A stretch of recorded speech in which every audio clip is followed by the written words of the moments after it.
29 number বাড়িতে কেন যাচ্ছেন? কে আছে সেখানে? আমার আত্মীয়। ও আচ্ছা, কে আপনার আত্মীয়? আই মিন কার কাছে যাচ্ছেন? সেটা আপনাকে কেন বলবো? আপনাকে বলার কোনো প্রশ্নই আসে না। আরে বাবা, বলেই দেখুন না, বড্ড জানতে ইচ্ছে করছে। কে আপনার আত্মীয়?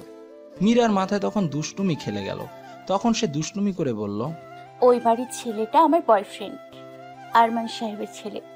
আমি বাসা ছেড়ে একেবারেই তার কাছে চলে এসেছি। এবার হয়েছে। এটা শুনে মুহূর্তে লাফিয়ে উঠল ধ্রুব। মানে কি? আরমান সাহেবের ছেলে তো সে নিজেই, কিন্তু ইহজন্মে এই মেয়েকে কখনো দেখছে কিনা মনে করতে পারছে না সে। আর এই মেয়ে কিনা ওর গার্লফ্রেন্ড, আবার বলছে সবকিছু ছেড়ে চলে এসেছে। কিন্তু কিভাবে সম্ভব? কি ভাবছেন? বিশ্বাস হচ্ছে না? না, হচ্ছে না। কেন? একটা মেয়ে আপনাকে মিথ্যে বলবে কিসের দুঃখে? সেটা তো আমারও প্রশ্ন। আপনার মতো একটা সুন্দরী মেয়ে আমাকে নিজের বয়ফ্রেন্ড দাবি করছে, কিসের দুঃখে?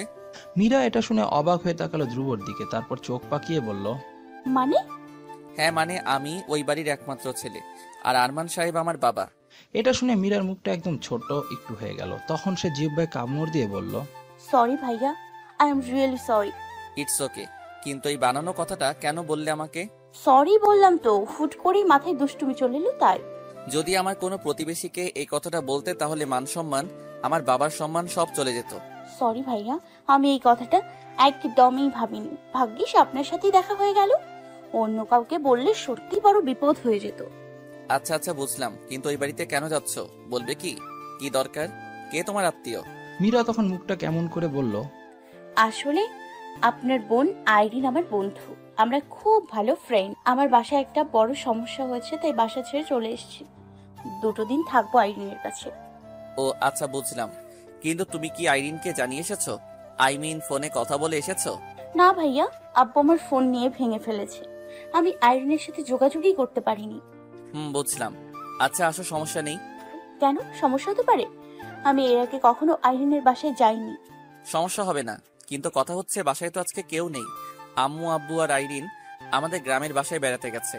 ওখানে একটা কাজিনের বিয়ে, সেখানে অ্যাটেন্ড করতে গেছে। আমিও মেবি কালকে চলে যাব। এটা শুনে মীরার গলা শুকিয়ে গেল। তখন মীরা বলল, তাহলে কি হবে? আমি এখন কোথায় যাব?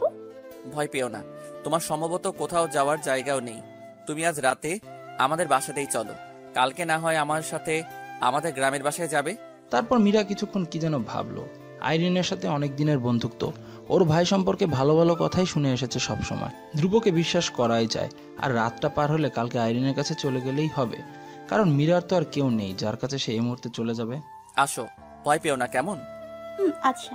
তারপর ধ্রুব আর মীরা একসাথে হাঁটছে। মীরার একটু ভয় ভয় করলেও বেশ ভরসা পাচ্ছে এখন। অন্তত একা একা হাঁটার চেয়ে কেউ সাথে থাকলে খুব ভালো লাগে।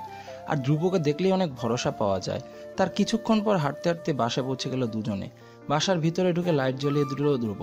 তারপর মীরার দিকে তাকিয়ে বলল, ফ্রেশ হয়ে নাও, আর মোটেও ভয় পেও না। আচ্ছা, আমি একবার আইরিনের সাথে কথা বলতাম। ওকে একটু ফোন দিয়ে দেবেন প্লিজ? ধ্রুব তখন ফোনটা এগিয়ে দিল মীরার দিকে।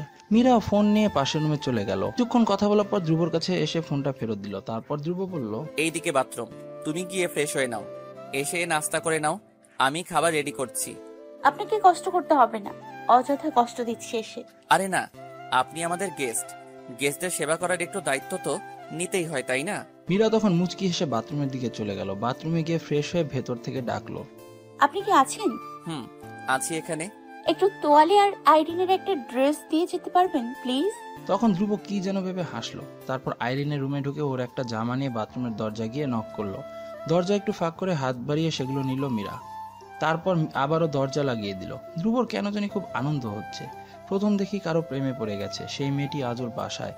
মন ভরে দেখা আর কথা বলার সুযোগ পাওয়া যাবে ভাবতেই মনে লাড্ডু ফুটতে লাগলো। পুরো বাড়িতে শুধু দুজন যুবক যুবতী, আর কেউ নেই। ব্যাপারটা ভাবলেই কেমন যেন লাগে। যদিও ধ্রুবকে চোখ বন্ধ করে বিশ্বাস করা যায়, তবুও মীরার কেমন কেমন যেন লাগছে।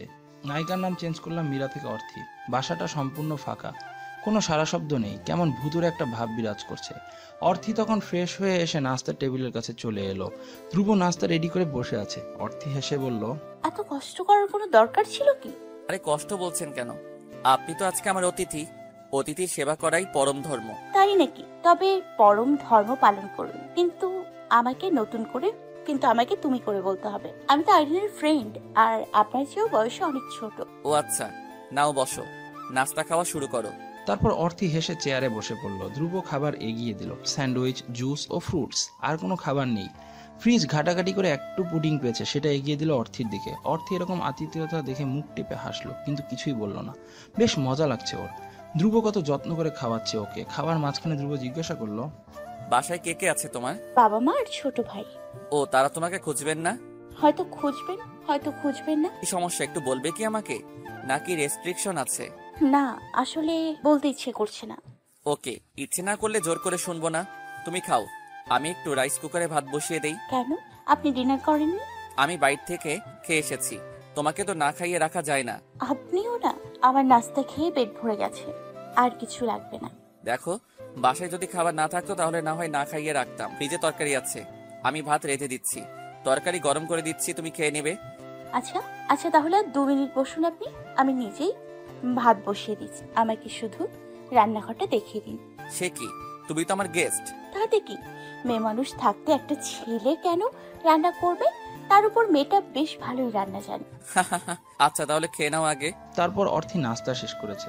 ধ্রুব চেয়ে চেয়ে দেখছে। মেয়েটিকে দেখেই মনে হচ্ছে ওর প্রচন্ড খিদে পেয়েছে। ভাত রান্না করতেই হবে আজকে। মেয়েটা অনেক ভালো। রান্নাঘর দেখিয়ে দিন, আর চাল কোথায় রাখা আছে বলুন। আচ্ছা, তুমি বিরিয়ানি রান্না করতে পারো? পারি তো, খাবেন? হ্যাঁ, ইচ্ছে করছে খেতে। ফ্রিজে মাটন রাখা আছে, মাটন বিরিয়ানি করতে পারবা? পারবো। আদা রসুন আর মশলা কোথায় রাখা আছে সেটা দেখিয়ে দিলেই হবে। আপনি দেখছি সবই জানেন। সাধারণত বাড়ির ছেলেদের এসব জানার কথা না। আপনি কি সবসময় রান্নাঘরে বসে থাকেন নাকি? রান্নাঘরে বসে থাকি না ঠিকই, তবে মাঝে মাঝে আম্মুকে রান্নায় হেল্প করি। বাহ, এমন ছেলেও জগতে আছে, আমার তো জানা ছিল না। তাহলে আইরিন তো রান্নাই পারে না, সেখানে আপনি ছেলে হয়েও মাকে রান্নায় হেল্প করেন। বিয়ের পর বউকে হেল্প করতে হবে তো। বাবা, এত কেয়ার এখনই? আপনার বউয়ের কপাল তবে অনেক ভালো। হয়তো বা, দেখা যাক না। বউয়ের কপালের চেক হয়তো আমার কপালই ভালো হবে। কিরকম? হয়তো খুব ভাগ্য করে একজন রূপবতী বউ পেয়ে যেতে পারি। শুধু রূপ থাকলেই হয় না, গুণও থাকতে হয়। এখনকার মেয়েরা তো রূপে গুণে একেবারে পরিপূর্ণ। এই যে তুমি দেখতেও যেমন রূপবতী, তেমনি গুণও উপচে পড়ছে। তখন ধ্রুব হেসে উঠল। এরকম এর হাসাহাসি করতে করতে রান্নার সবকিছু রেডি করে ফেললো অর্থি। ধ্রুব পাশে দাঁড়িয়ে দাঁড়িয়ে শুধুই দেখছে, আর খুব হাসাহাসি আর গল্প হচ্ছে দুজনের মধ্যে। মনে হচ্ছে পুরো বাড়িটা ফাঁকা হয়েই বেশ ভালো হয়েছে। মন খুলে হাসা যাচ্ছে, ইচ্ছে মতো গল্প করা যাচ্ছে। আর কেউ থাকলে হয়তো এটা সম্ভব হতো না। এই মুহূর্তে ধ্রুবর মনে হচ্ছে অর্থি বোধহয় এ বাড়ির বউ। কেমন যত্নে রান্না করছে, সব কাজ গুছিয়ে গুছিয়ে সেরে ফেলেছে। একদম পারফেক্ট বউ, মানিয়ে গেছে ওকে। অর্থি কাজের ফাঁকে ফাঁকে ধ্রুবর দিকে তাকাচ্ছিল। তাকানো মাত্রই চোখাচোখি হয়ে যাচ্ছিল দুজনাতে। তারপর রান্না শেষ করে অর্থি হাত ধুয়ে ফেললো এবং ধ্রুব বলল, একটু পরে খাওয়া যাবে, এখন খেতে ইচ্ছে করছে না। আচ্ছা বেশ, আপনি ঘুমাবেন না? এতক্ষণ ঘুমানোর কথা ধ্রুবর মনেই ছিল না। অর্থির কথা শুনে মনে পড়লো। তখন ঘড়ির দিকে তাকিয়ে দেখলো প্রায় 1টা বাজে। কখন যে এত রাত হয়ে গেছে বুঝতেই পারিনি ও। তখন অর্থির দিকে করুণা দৃষ্টিতে তাকিয়ে বলল, এখনই ঘুমাবা? কিন্তু আমার ঘুমোতে ইচ্ছে করছে না। তাহলে কি করবা? কিছুক্ষণ বসে বসে আড্ডা দিই, যদি আপনি জেগে থাকেন আর কি। Great idea. তাহলে একটা কাজ করবে, এক্ষুনি বিরিয়ানি খেয়ে দুজনে ছাদে চলে যাই। ছাদে আজ সুন্দর জ্যোৎস্না ছড়িয়েছে। অর্থির জন্য একদম লোভনীয় প্রস্তাব। পূর্ণিমা খুবই ভালো লাগে অর্থির। আর ধ্রুবর মতো একজন মানুষের সাথে বসে গল্প করতে, পূর্ণিমা দেখতে নিশ্চয়ই আরো বেশি ভালো লাগবে। ও তাড়াতাড়ি বিরিয়ানি সাজিয়ে ধ্রুবকে খেতে ডাকলো। ধ্রুব ভাবতেও পারেনি অর্থি এত ভালো রান্না করতে পারবে। রান্নার সময় ওর মনে হচ্ছিল লবণ একটু বেশি পড়ে গেছে, কিন্তু খাওয়ার সময় মনে হচ্ছে একেবারে অমৃত। প্রশংসা না করে পারল না ধ্রুব। এরপরে দুজনে নানান বিষয় নিয়ে গল্প করতে করতে খাওয়া শেষ করে ফেললো। খেয়ে উঠে বিশাল বড় ঢেকুর তুললো ধ্রুব। অর্থি থালা বাসন পরিষ্কার করার কাজে লেগে গেল। সত্যিই মেয়েটা অনেক কাজের, গুণবতী বটে। কাজ শেষ করে ধ্রুব অর্থিকে নিয়ে ছাদে দেওয়ার জন্য পা বাড়ালো। অর্থি আগে আগে হাঁটছে, ধ্রুব পিছনে। কিছু দূর যাওয়ার পর দুজনে একই সাথে সিঁড়িতে পা ফেলতে লাগলো। অর্থির কেমন কেমন যেন লাগছে, বুকটা ধুক ধুক ধুক ফুক করছে। ধ্রুবর ভিতরে টিপ টিপ আওয়াজ হচ্ছে, কোথাও কোনো সারা শব্দ নেই। একদম নিস্তব্ধ সিঁড়ি দিয়ে পা ফেলছে দুজনে। ছাদে উঠে চারদিকে তাকালো অর্থি। সুন্দর জ্যোৎস্না ছড়িয়েছে চারদিকে। অর্থির মনের সমস্ত মেঘ কেটে গেছে। চাঁদের আলোয় চেনা শহরটাকেও অচেনা লাগছে। কি অপরূপ সুন্দর। আর ধ্রুব অবাক হয়ে অর্থিকে দেখছে। চাঁদের আলোয় মেয়েটিকে আরো বেশি রূপবতী মনে হচ্ছে। রূপ যেন চুইয়ে চুইয়ে পড়ছে। আলতো করে ছুঁয়ে দিতে ইচ্ছে করছে মেয়েটাকে। ধ্রুবকে এভাবে তাকিয়ে থাকতে দেখে অর্থি বলল, আজ খুব সুন্দর জ্যোৎস্না ছড়িয়েছে, তাই না? কেমন লাগছে তোমার? খুব আনন্দ হচ্ছে। আর কি মনে হচ্ছে জানেন? না তো, কি মনে হচ্ছে? মনে হচ্ছে পুরো বাড়িতে আর কেউ না থেকেই খুব ভালো হয়েছে, কেউ থাকলে এত আনন্দ হতো না। আমারও তাই মনে হচ্ছে। তাহলে হাসলেন কেন? যেন আমি কোনো ফালতু কথা বলেছি। হা হা হা। ফালতু কথা শুনলে কেউ হাসে না। তাহলে হাসলেন কেন? আজব তো, ঝগড়া লাগাচ্ছ কেন? আপনি হাসবেন কেন? আমি তোমার মতো পেতনির কথায় হাসাই উচিত নয় কি? কি আমি পেতনি আর আপনি কি? হ্যাঁ, আমি পেতনির পাহারাদার। এবার অর্থি হেসে উঠল। অর্থির হাসিতে মুগ্ধ হয়ে দেখতে লাগলো ধ্রুব। চাঁদের আলোয় দাঁড়িয়ে দুজনে মন খুলে হাসছে। অর্থির সৌন্দর্য তখন যেন আরো বেড়েই যাচ্ছে। ধ্রুবর ইচ্ছা করছে ওর গালটা একটু ছুঁয়ে দিতে। চাঁদের আলোয় চিকচিক করছে গালটা। তখন আচমকা এগিয়ে এসে সত্যি সত্যি অর্থির গালটা ছুঁয়ে দিয়েছে ধ্রুব। ধ্রুবর হাতের স্পর্শ পেয়ে চোখ বন্ধ করে ফেললো অর্থি। কেমন যেন ধূপ ফোকানি হচ্ছে ভিতরে। অর্থির গা কাঁপছে। ধ্রুবও তখন বিদ্যুৎ শক খাওয়ার মতো চমকে উঠে একটু সরে দাঁড়ালো। হঠাৎ করে অর্থিকে ছুঁয়ে দেখবে এটা স্বপ্নেও ভাবেনি ধ্রুব। কি জানি মেয়েটা কি ভাবছে। তারপর ভয়ে ভয়ে অর্থির মুখের দিকে তাকালো ধ্রুব। এরপর হঠাৎই ওর গালে স্পর্শ করবে এটা ভাবতেও পারেনি অর্থি। ওর পুরো শরীর কাঁপছে, চোখই মিলাতে পারছে না। ধ্রুব তখন দ্রুত নিজেকে সামলে বলল, অর্থি, সরি অর্থি। কিন্তু অর্থি কিছু বলল না। কেমন যেন ফিল কাজ করছে ওর। ধ্রুব অনেক ফিল নিয়ে আলতো করে স্পর্শ করছে ওকে, তাই সেও বলল, আমি কিছু মনে করিনি। কথাটি বলেই চুপ করে দাঁড়িয়ে রইল অর্থি। ধ্রুব তখন একটু সরে গিয়ে অন্যদিকে দাঁড়িয়ে পড়ল। অর্থি থেকে কিছুটা দূরে দাঁড়িয়ে আছে ও। তারপর অর্থি বলল, এই ভরা পূর্ণিমার শহরটাকে কেমন অচেনা লাগছে, তাই না? ধ্রুব যথাসম্ভব স্বাভাবিক হওয়ার চেষ্টা করে বলল, অনেক সুন্দর জ্যোৎস্না ছড়িয়েছে চারিদিকে। তোমার কেমন লাগছে? অনেক অনেক ভালো। আচ্ছা, আপনার কি জ্যোৎস্না নিয়ে কোনো প্ল্যান আছে? না তো, কেন? আমার আছে। আমি ভেবে রেখেছি আমার যখন বিয়ে হবে আমার বরকে নিয়ে আমি ছাদে বসে জ্যোৎস্না দেখব আর দুজনে খুনসুটি করব, হাতের মুঠোয় হাত রাখবো। কিন্তু সে যদি আনরোম্যান্টিক হয়, মাঝে মাঝে এটাই ভাবি। সিরিয়াসলি? আমিও তো এরকম ভাবনা ভাবি। আমারও এরকম প্ল্যান আছে। তবে চিন্তা করো না, বর খুব আনরোমান্টিক হলেও তোমার স্পর্শে রোমান্টিক হয়ে যাবে। তখন অর্থি হাসলো। এরপর ধ্রুব একটু কাছে এগিয়ে এসে দাঁড়ালো। দুজনে দাঁড়িয়ে থেকে চাঁদের আলো সবকিছু সৌন্দর্য উপভোগ করতে লাগলো। অনেকক্ষণ কেউ কোনো কথা বলেনি, তাই অর্থি প্রথম কথা বলল, আচ্ছা ভাইয়া, একটা প্রশ্ন করি। করো। এ মানে গার্লফ্রেন্ড নেই আপনার? না, নেই। বোধহয় এখনো ওটার জন্মই হয়নি। কি যে বলেন না, কেন নেই? লাস্ট ইয়ারে ব্রেকআপ হয়ে গেছে। হায় রে, ব্রেকআপের পর আর কারোর সাথে জড়াননি? না, ওসব আর ভালো লাগে না। তাছাড়া প্রেমে পড়ার মতন আর কোনো মেয়েও পাইনি। আচ্ছা, সব পুরুষটাই একই ডায়লগ কেন দেয়? সব পুরুষ বলতে কয়জন পুরুষকে দেখেছো তুমি? না মানে শুনি তো আশেপাশে, নাটকেও দেখা যায়, যা বুঝলাম আপনাদের সবারই একই ডায়লগ। হয়তোবা মেয়েদের পটানোর জন্য দেয়া হয়। এখন কি আমাকে পটানোর জন্য দিচ্ছেন নাকি? একটু আধটু তো দিচ্ছি। সিরিয়াসলি? আমার মতো মেয়েকে পটানোর কি আছে? আছে, অনেক কিছুই আছে। এনিওয়ে, চা খেতে মন চাইছে। তুমি দাঁড়াও, আমি নিচ থেকে চা করে আনি। তখন অর্থির গলা শুকিয়ে গেল ভয়ে। তারপর আস্তে করে বলল, এই একটা বাড়ির ছাদে দাঁড়িয়ে থাকবো আমি? তাহলেই হয়েছে। আমার বড্ড ভয় করে, আমিও যাব আপনার সাথে। আচ্ছা, আসো তাহলে। দুজনে একসাথে সিঁড়ি দিয়ে নামছে। সিঁড়িতে কোনো লাইট নেই, একদম অন্ধকার। অর্থি হঠাৎ উষ্টা খেয়ে পড়ে যাওয়ার মতো অবস্থা হলো। ধ্রুব খপ করে ওর হাতটা ধরে ফেললো। তারপর বলল, আমার হাত ধরে আস্তে আস্তে নামো, ফোনের লাইট জ্বালাবো। না থাক, অন্ধকার সিঁড়িতেই হাঁটতে ভালো লাগছে। বলেই আবারও পড়ে যাচ্ছিল। ধ্রুব এবার ধরতে গিয়ে অর্থির বুকে হাত চলে গেল। হঠাৎ তখন ইলেকট্রিক শক খাওয়ার মতো প্রচন্ড শক খেয়ে হাত সরিয়ে নিল ধ্রুব। অর্থিরও সমস্ত শরীর যেন ঝনঝন করে উঠল। তারপর ধ্রুব একটু দূরে সরে দাঁড়িয়ে এক হাতে অর্থির হাত ধরে রেখে অন্য হাতে ফোনে টর্চ চালালো এবং স্বাভাবিক হওয়ার চেষ্টা করে বলল, এই জন্যই বলছিলাম যে লাইট জ্বালাই। তুমি তো দিচ্ছিলেই না জ্বালাতে।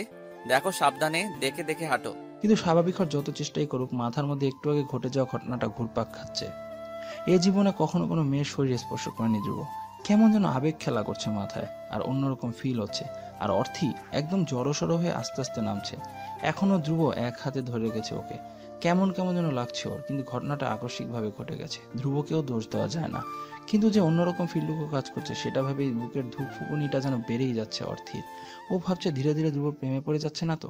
সিঁড়ি দিয়ে নেমে এসে রান্নাঘরে চলে গেল দুজনে। অর্থি বেশ চুপচাপ, একটা কথাও বলছে না।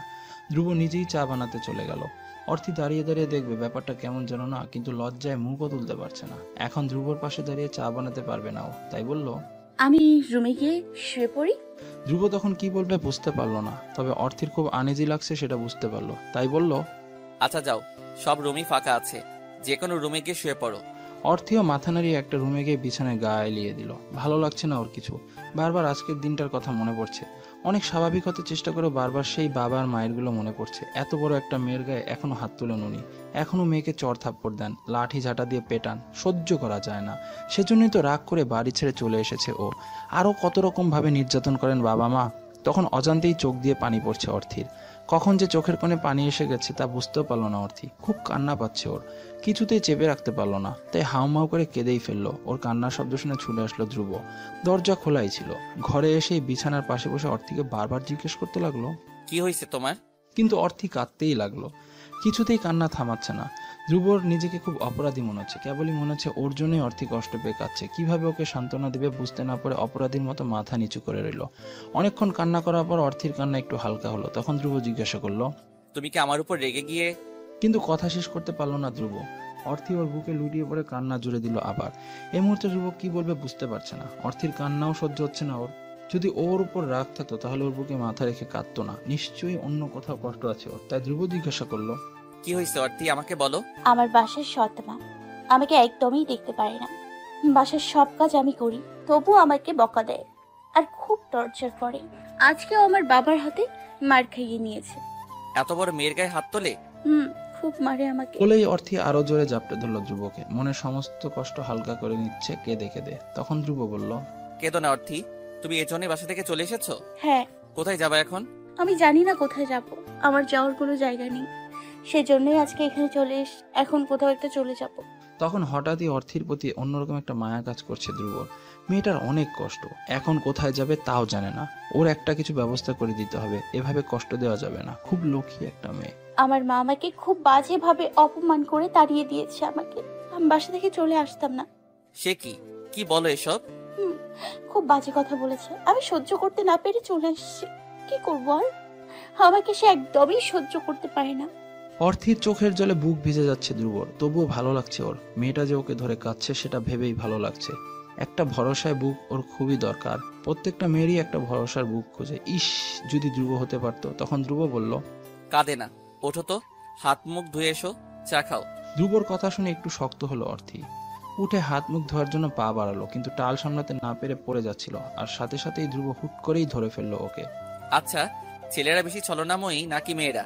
প্রশ্নটা শুনেই চমকালো অর্থী। ধ্রুবর সাথে অনেক গল্প হয়েছে ওর, কিন্তু এরকম প্রসঙ্গ নিয়ে তো কখনো কথাই হয়নি। ও তখন জিজ্ঞাসা দৃষ্টিতে তাকিয়ে প্রশ্ন করলো, কেন বলুন তো? এক ফ্রেন্ড কল দিয়ে বলল তার গার্লফ্রেন্ড তাকে ছেঁকা দিয়েছে, এজন্য মনে প্রশ্ন জাগলো। অর্থী এতক্ষণ বাথরুমে হাত মুখ ধুচ্ছিল আর ধ্রুব ফোনে কথা বলছিল। বাইরে আসতেই এই প্রশ্নটা করে বসলো ও। তারপর অর্থী বলল, আমার মনে হয় মেয়েরা বেশি ছলনাময়ী। তারা অনেক রকমের ছলচাতুরি জানে, কিন্তু বাস্তবিক পক্ষে একটা ছেলে একটা মেয়েকে বেশি ঠকায়। তা ঠিক বলেছ। আমি বাবা এজন্য প্রেম করতে ভয় পাই, কখনো ঠকতে চাই না আর ঠকাতেও চাই না। কি আপনার গার্লফ্রেন্ড নেই? না নেই, গার্লফ্রেন্ড ভয় পাই বললাম না। আজকালকার দিনেও এমন মানুষ আছে যে গার্লফ্রেন্ডকে ভয় পায়? পাই, কারণ আজকালকার দিনেও একটু হলেও ভালোবাসা আছে। বা, ভালোবাসায় বিশ্বাস করেন আপনি? একটু একটু তো করি। এই নাও তোমার চা। থ্যাঙ্কস। চা নিয়ে চুমুক দিতে দিতে গল্পে মেতে উঠলো দুজনে। অর্থীর এখন বেশ হালকা লাগছে। ধ্রুবর আন্তরিকতা বিমোহিত করছে ওকে। ছেলেটা অনেক ভালো। তখন ধ্রুব জিজ্ঞাসা করলো, মন ভালো হয়েছে? কিছুটা। থ্যাঙ্কস আপনাকে। ধ্রুবর চেহারায় একটা উজ্জ্বলতা আছে, দেখলেই বিশুদ্ধ বিশুদ্ধ মনে হয়। অর্থী ভাবছে ধ্রুবকে এত স্নিগ্ধ দেখায় কেন। ওর ভাবনায় ব্যাঘাত ঘটলো ধ্রুবর ডাকে। ধ্রুব ওকে বলল, ছাদে যাই, জেগে আছি অথচ পূর্ণিমা দেখছি না, ব্যাপারটা কেমন যেন। আচ্ছা চলুন। এরপর দুজনে আবারও ছাদে যাওয়ার জন্য পা বাড়ালো। সিঁড়িতে ওঠার সময় তখনকার ঘটে যাওয়া ঘটনাটা মনে পড়ে গেল দুজনেরই। ধ্রুবর বুক কাঁপছে। ও ফোনের লাইট জ্বালিয়ে দুজনে একসাথেই ছাদে উঠতে লাগলো সিঁড়ি বেয়ে। ছাদে এসে মুক্ত বাতাসে দুহাত মিলে দাঁড়ালো অর্থী। হাওয়ায় উড়ে যেতে ইচ্ছে করছে। খুব সুন্দর বাতাস বইছে ছাদে। মনটা উড়ু উড়ু করছে। পাশে ধ্রুবর মতন একজন সুদর্শন যুবক, ভাবতেই ভালো লাগে মনে। অর্থের ইচ্ছা করছে শাড়ি পরতে। শাড়ি পরে এখানে এসে দুজন মানুষ হাতে হাত রেখে গল্প করবে, কত সুন্দর হবে। শাড়ির সাথে জ্যোৎস্নার একটা সম্পর্ক আছে বোধহয়। অর্থী যখন আপন মনে এসব ভাবছিল ঠিক তখন ধ্রুব ওকে বলল, অর্থী তোমার শাড়ি কেমন লাগে? অর্থী ভাবলো অদ্ভুত ব্যাপার তো, ধ্রুব কি মনের কথা পড়তে পারে নাকি? সে কিভাবে জানে অর্থী এখন এটাই ভাবছে? ওদিকে ধ্রুব বলল, শাড়ি ভালো লাগে তোমার? অর্থী অবাক হয়ে আছে, তারপরেও বলল, লাগে কেন? আমারও খুব ভালো লাগে। মেয়েরা শাড়ি পরলে তাদের সত্যিকার সুন্দর দেখায়। আমি যদি তোমাকে এখন শাড়ি পরতে বলি, তুমি কি পরবে? অর্থীর বিস্ময়ের ঘোর কাটছে না। ও হেসে বলল, পরবো, কিন্তু শাড়ি কোথায় পাবো? মায়ের অনেক শাড়ি আছে, আসো নিচে।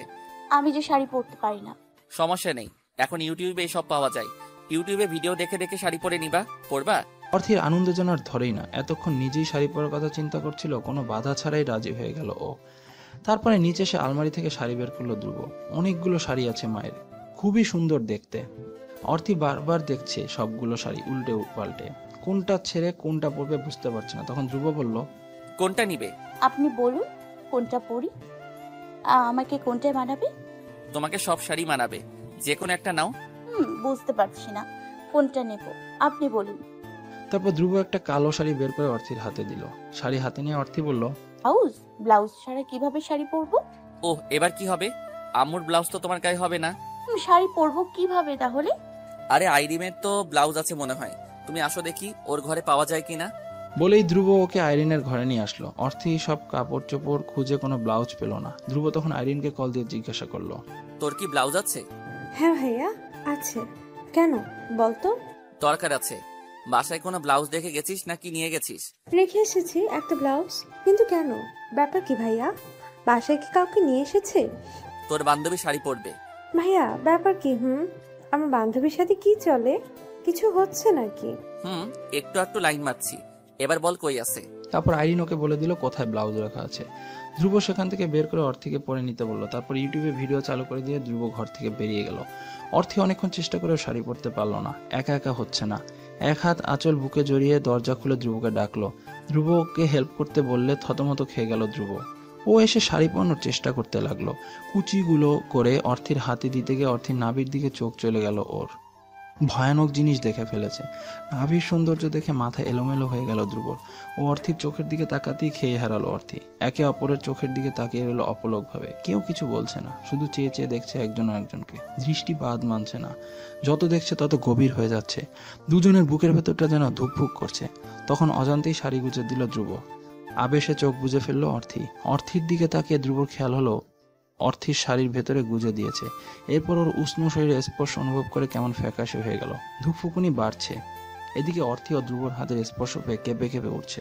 তারপর নিজেকে একটু সামলে ধ্রুব বলল, অর্থি চোখ মেললো কিন্তু কোনো কথা বলল না। লজ্জায় লাল হয়ে মাথা নিচু করে রইল। ধ্রুব ওর শাড়ির পাট ঠিক করে দিয়ে আঁচল ঠিক করতে গিয়ে ওর বুকের দিকে চোখ গেল। একদম পাগল করা সৌন্দর্য মেয়েটা। তার উপর এরকম পূর্ণিমা রাতে একলা বাড়িতে এসে ক্রমে মাথা খারাপ করে দিচ্ছে ধ্রুব। ধ্রুব তখন কোনো মতে শাড়ি ঠিক করে দিয়ে বাইরে বেরিয়ে এলো। নিজেকে সামনে নিতে সময় লাগলো ওর। এদিকে অর্থেও নিজেকে সামনে নিল। কেমন কেমন যেন লাগছে, একটা ঘোরের মধ্যে চলে গেছে ওরা। অর্থি বাইরে আসতেই চমকে গেল। ধ্রুব একটা খয়েরি রঙের পাঞ্জাবি পরে ফেলেছে, দারুণ দেখাচ্ছে ধ্রুবকে। তারপর ওকে নিয়ে সিঁড়ি বেয়ে উপরে চলে এলো ধ্রুব। শাড়ি পরে হাঁটতেই পারছিল না, বারবার পড়ে যাচ্ছিল। ধ্রুব ওকে হাত ধরে ধরে নিয়ে এলো উপরে। তারপর বলল, কেমন লাগছে অর্থি? আপনাকে সুন্দর মানিয়েছে।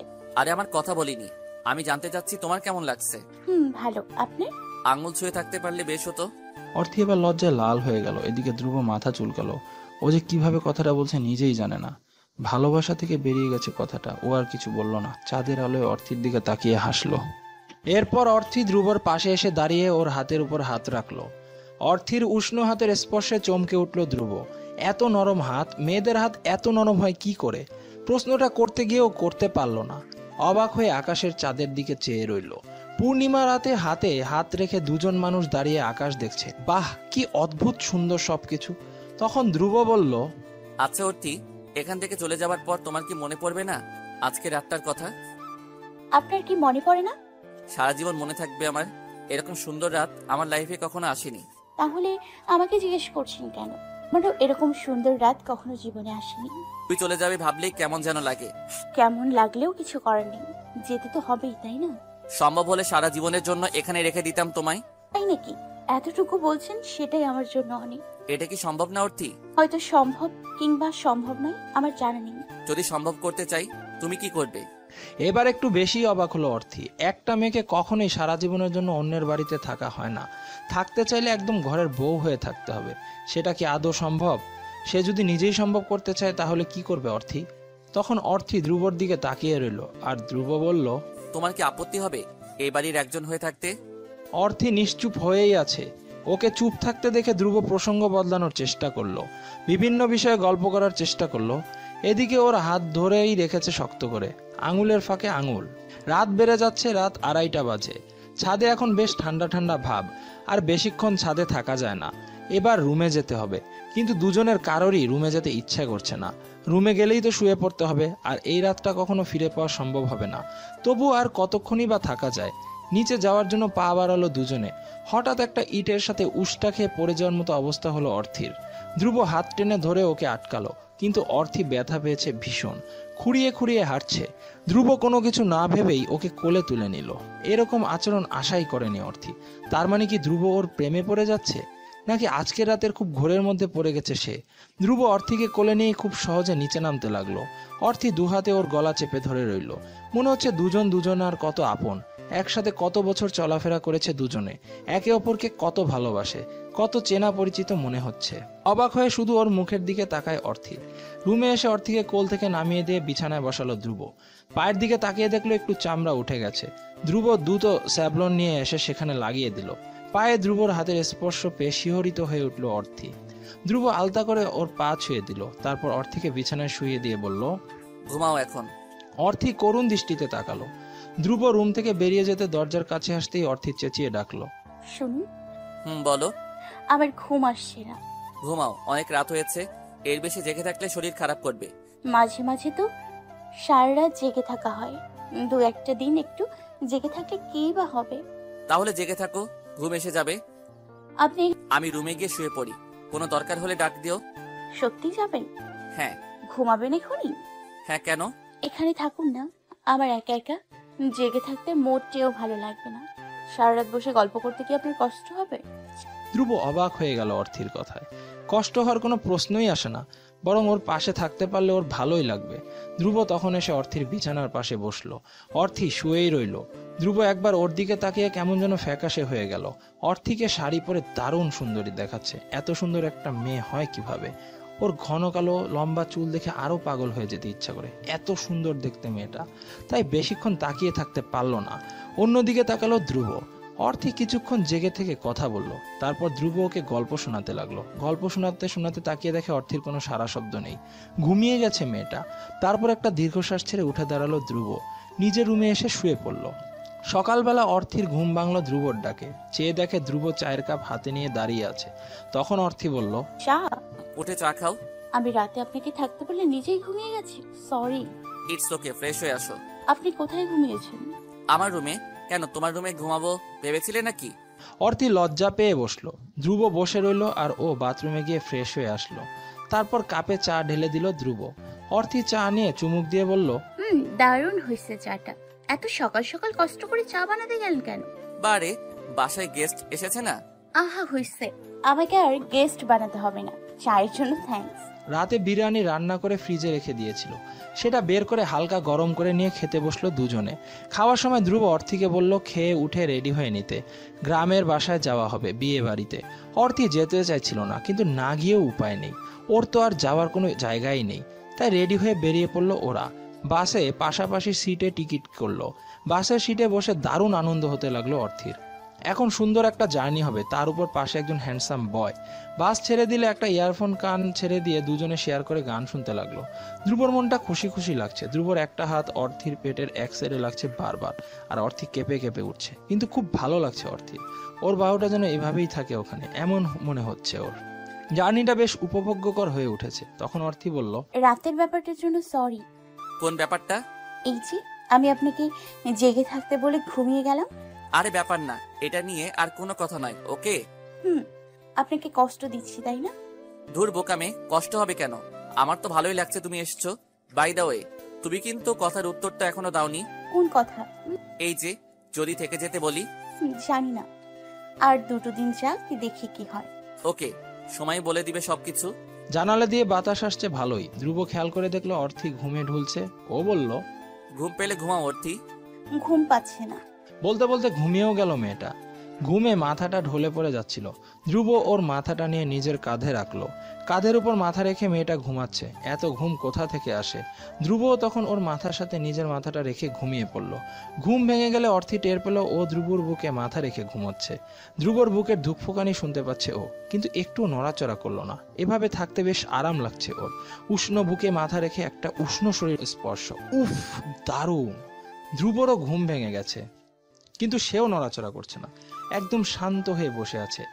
অর্থিকে বুকে নিয়ে থাকতে পেরে ওরও শান্তি শান্তি লাগছে। ও ভাবছে অর্থি ঘুমিয়ে আছে, এদিকে অর্থিও ভাবছে ধ্রুব ঘুমিয়ে আছে। এভাবে বেশ খানিকটা সময় পেরিয়ে যাবার পর অর্থি মাথা তুলল। কতক্ষণই বা এভাবে ওকে শান্তি দিবে? ধ্রুব জেগে আছে সেটা টের পেয়ে ও উঠে বসলো। ধ্রুব বেশ আয়েশ করে বসেছে। অর্থি মাথা তুলতেই ও বলল, ঘুম হলো মহারানীর? হলো। বিরক্তি করছে আপনাকে, তাই না? সেটা হলে কি আর থেকে যেতে বলতাম সারা জীবন? অর্থি অবাক ভঙ্গিতে আসলো। বাস এক জায়গায় দাঁড় করিয়েছে, কিছু যাত্রী উঠছে বাসে। ধ্রুব নেমে গিয়ে চিপসের প্যাকেট আর চাটনি নিয়ে এসে অর্থিকে ডাক দিল। একটা চিপস খুলে দুজনে টুকটুক করে খেতে লাগলো। তখন ধ্রুব জিজ্ঞাসা করলো, পড়াশোনা আর করবে না? করবো তো, সেটা তো করতেই হবে। হ্যাঁ, কষ্ট হলেও পড়াশোনা শেষ করো, কেমন? দেখা যাক, আর কখনো হয়তো বাসায় ফিরবো না। কাজেই আপনাকে রোজগারের উপায় বের করতে হবে। কারোর বাসায় কয়দিনই বা থাকবো, আমাকে ইনকামের একটা রাস্তা বের করতেই হবে। তখন ধ্রুব একটু ভেবে বলল, তোমাকে আমাদের বাসার আশেপাশে যদি 4টা বাচ্চাকে পড়ানোর ব্যবস্থা করে দেই, 4 জনে 10-12 দিলে তোমার মাস দিব্যি চলে যাবে না? কি বললেন? এতগুলো টাকা তো আমার ফ্যামিলিও আমাকে দিত না। এত টাকা দিয়ে কি করব আমি? হ্যাঁ, তুমি একটা কাজ করতে পারো। আমাদের বাসার পাশেই আন্টিদের বাচ্চাকে পড়ানোর জন্য আমি কথা বলিয়ে দিব, তুমি তাদের পড়াবা। কয়টা দিন আমাদের বাসাতেই থাকবা, তারপর আম্মুকে বলবা তুমি আমাদের বাড়িতে রুম ভাড়া নিয়ে থাকতে চাও। যা যা হেল্প করা দরকার আমি করব। পর ধ্রুব বলল। ধ্রুবর এরকম প্রস্তাবে একদম হতবাক হয়ে গেল অর্থি। তাহলে তো খুবই ভালো হয়। ধ্রুব নিজে যদি কথা বলে দেয় তাহলে আর সমস্যা কোথায়?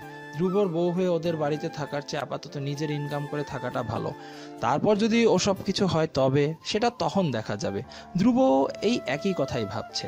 আপাতত ওকে বাসায় কিছুদিন রাখলে আস্তে আস্তে মেয়েটার বিশ্বাস জন্মাবে ধ্রুব আর ওর পরিবারের প্রতি। তারপর না হয় বাবা মাকে বলে একটা ব্যবস্থা করা যাবে। অর্থির পছন্দ হওয়ার মতোই মেয়ে, বাবা মা ঠিকই রাজি হবেন। তারপর তোমার কি খিদে পেয়েছে অর্থি? না তো। বাস তো ছেড়ে দিল, কোনো খাবার কিনে আনতাম যদি। আরে না, আমার মোটেও খিদে পায়নি। তাহলে ঠিক আছে, কোনো কিছু দরকার হলে সরাসরি আমাকে বলবা, কোনো লজ্জা করবা না, বুঝলে তো? অর্থি মাথা নেড়ে হ্যাঁ বলল। তখন ধ্রুবর দিকে চিপসের প্যাকেট এগিয়ে দিয়ে বলল, নিন খান। একটা খাইয়ে দাও তো। ধ্রুবর এরকম নিঃসংকোচ প্রস্তাবে কিছুটা চমকালো অর্থি। তারপর একটু ভেবে একটা চিপস নিয়ে খাইয়ে দিল ওকে। ধ্রুব হেসে বলল, রাগ করতেছো? না। ফ্রেন্ডলি মিশতে পারো আমার সাথে, যদি একসাথে থাকতেই হয় একই বাড়িতে, আমাকে নিজের একজন ভালো বন্ধু ভাববা। আচ্ছা। তারপর অর্থি আবারও একটা চিপস খাইয়ে দিল ধ্রুবকে। দুজনের মধ্যে সম্পর্কটা বেশ ভালো হয়েছে এখন। কিছু দূর গিয়ে লাঞ্চের জন্য কিছুক্ষণ ব্রেক দিতেই গাড়ি থেকে নেমে রেস্টুরেন্টে ঢুকলো ওরা। ফ্রেশ হয়ে এসে বসে টেবিলে বসে পড়লো দুজনে। ধ্রুব জিজ্ঞেস করলো, কি খাবা? আমি কিছু খাবো না। আরে পাগলি, বলো কি খাবা? অর্থি কিছুতেই খাবারের নাম বলছে না, তাই ধ্রুবই খাবার অর্ডার করলো। দুইজনের জন্য 2 প্লেট তেহারি। খাওয়া দাওয়ার পরে আবার গিয়ে গাড়িতে উঠে পড়লো। গল্প আড্ডা, কিছু কথা শেয়ারিং, এভাবে ধীরে ধীরে গ্রামের বাড়িতে পৌঁছে গেল ওরা। আইরিন আগেই ওর মাকে অর্থির ব্যাপারে বলে রেখেছে। উনি অর্থিকে দেখে খুবই খুশি হলেন। নিজের মেয়ের মতো অর্থির সাথে সম্পর্ক সহজ হওয়ার জন্য বললেন। আজকে গায়ে হলুদ। আইরিন গায়ে হলুদের শাড়ি পরেছে। ও অর্থিকে বলল, উঠি তুইও শাড়ি পরে নে, তোর মনটা ভালো হয়ে যাবে, দেখিস। বলেই শাড়ি ব্লাউজ নিয়ে এসে ওর হাতে দিল। অর্থি শাড়ি পরতে পারে না, তাই আইরিন ওকে পরতে সাহায্য করলো। শাড়ি পরার সময় ওর রাতের ঘটনাটা মনে পড়ে যাচ্ছিল। রাত্রিবেলা ধ্রুব ওকে শাড়ি পরিয়ে দিয়েছে, তখন একদম শিহরিত হয়ে উঠেছিল ও। জীবনে প্রথমবার কোনো ছেলে ওকে স্পর্শ করেছে এভাবে, ভাবতেই আবারও শিহরে উঠলো। তখন আইরিন জিজ্ঞেস করলো, কি রে, তোর আবার কি হলো? আরে না, কিছু না। ব্যাপার স্যাপার কি রে, মনে রং লেগেছে নাকি? এটা শুনে লজ্জা লাল হয়ে গেল অর্থি। তখন কথা লুকানোর চেষ্টা করে বলল, কিছু না। তা রাত্রে ভাইয়ার সাথে কিছু হলো? তুইও না, কি আবার হবে, আমরা ঘুমিয়েছি দুজনে। বলেই মুখ টিপে হাসলো আইরিন। অর্থি ওকে একটা মাইট দিয়ে বলল, তুইও না চুপ থাকবি? চুপই তো ছিলাম। একটু শুনি না, আমার ভাই কিছু করলো কিনা? না, তোর ভাই অনেক ভালো। বাহ, এত প্রশংসা! আমি তো এতদিন জানতাম আমার ভাইয়া খুব খারাপ। না, ভুল জানতি, অনেক ভালো। আর খারাপ জানতি কেন? তোকে খেপানোর জন্য বললাম রে। কথা বলতে বলতে আইরিন সুন্দর করে সাজগোজ করিয়ে দিল অর্থিকে। সাজগোজ করে বাইরে বের হয়ে অর্থির 2 চোখ ধ্রুবকে খুঁজতে লাগলো। ধ্রুবকে কোথাও দেখা যাচ্ছে না। কি জানি কোথায় যে গেছে ছেলেটা। গায়ে হলুদের অনুষ্ঠানে আইরিনের পাশে বসে আছে অর্থি। আরো অনেক মেয়েই আছে ওদের সমবয়সী। অর্থি অনেকক্ষণ থেকে ধ্রুবকে খুঁজছে, কিন্তু পাচ্ছে না। তারপর একাই উঠে হাঁটতে হাঁটতে বাইরে বেরিয়ে এলো। গ্রামের উঠোনের সৌন্দর্য দেখে বিমোহিত হলো অর্থি। রাস্তার দিকে তাকিয়ে আপন মনে কি যেন ভাবছিল। এমন সময় পেছন থেকে ধ্রুবর গলা শোনা গেল। আমাকে খুঁজছো? অর্থি চমকে উঠে পিছনে তাকিয়ে বলল, না তো, আপনাকে কেন খুঁজবো? সেটা তো আমি জানতে চেয়েছি। আমাকে খুঁজছো? না, মোটেও না। ওকে, এখানে দাঁড়িয়ে আছো কেন? দাঁড়িয়ে আছি না, দেখছি চারদিকটা। খুব ভালো। ধ্রুব এতক্ষণ ধরে কথা বলছিল ঠিকই, কিন্তু ওর মনোযোগ সম্পূর্ণ অর্থির সৌন্দর্যের দিকে। অর্থিকে বাসন্তী শাড়িতে কি যে অপরূপ লাগছে সেটা বলে বোঝানোর মতো না। অপূর্ব লাগছে ওকে। লাল ব্লাউজ, হলুদ শাড়িতে, কপালে লাল টিপ, ঠোঁটে লাল লিপস্টিক, সব মিলে দারুণ এক সুন্দর লাগছে। একদম মুগ্ধ হওয়ার মতোই ওর রূপ ওর। তখন ধ্রুব বলল, একটা জিনিস দেয়া হয়নি। মানে?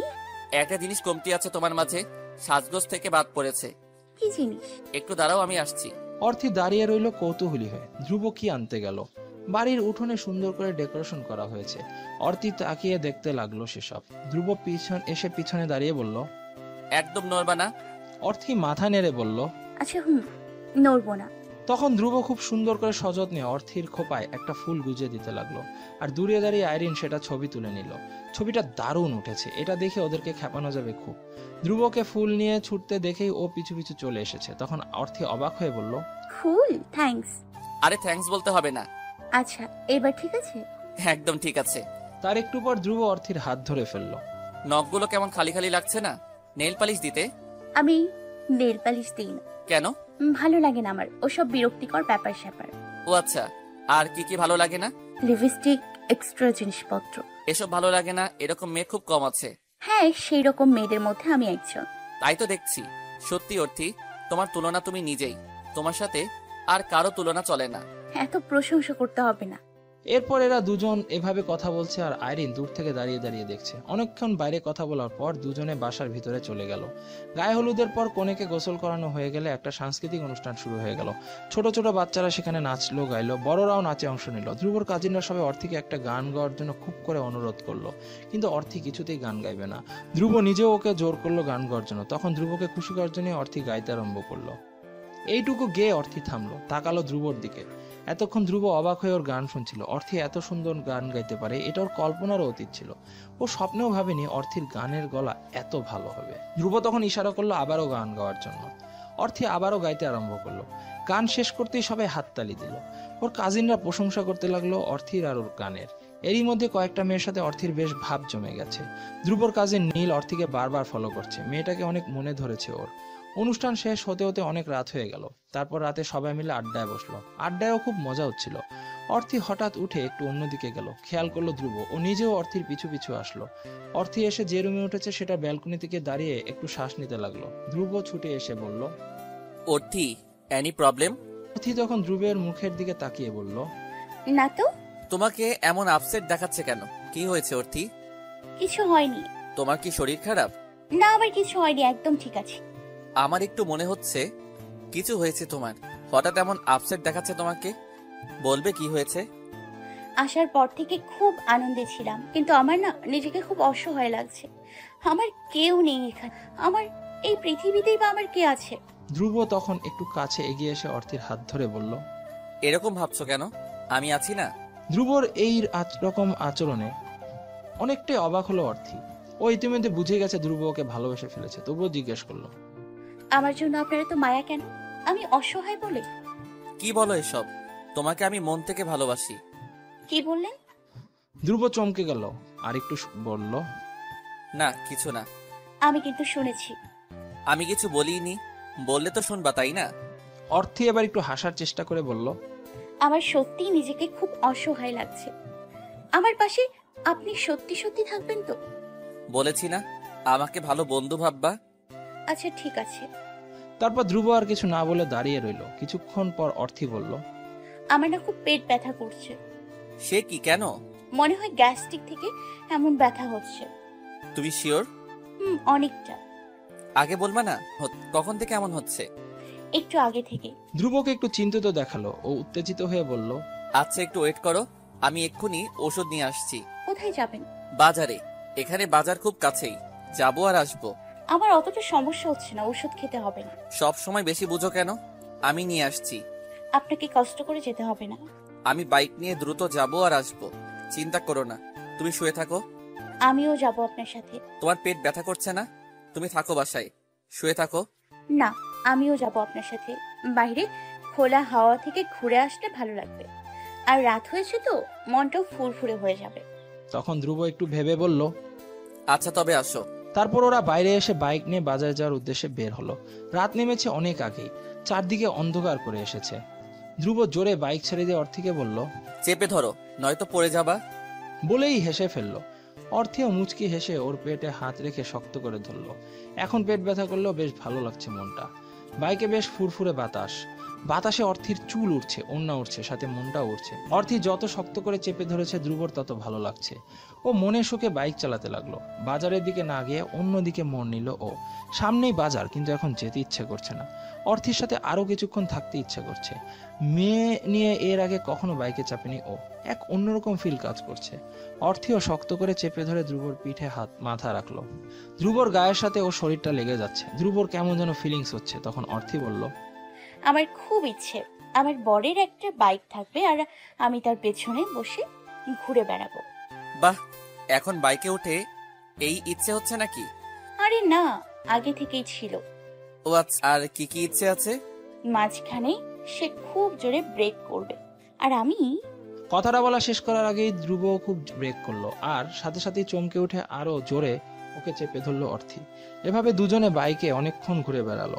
অর্থির পেট ব্যথার কথা সে নিজেও ভুলে গেছে, সেরে গেছে কিনা তাও ফিল হচ্ছে না। এদিকে ধ্রুবর মাথাতেও নেই যে অর্থিকে নিয়ে ফার্মেসিতে যেতে হবে।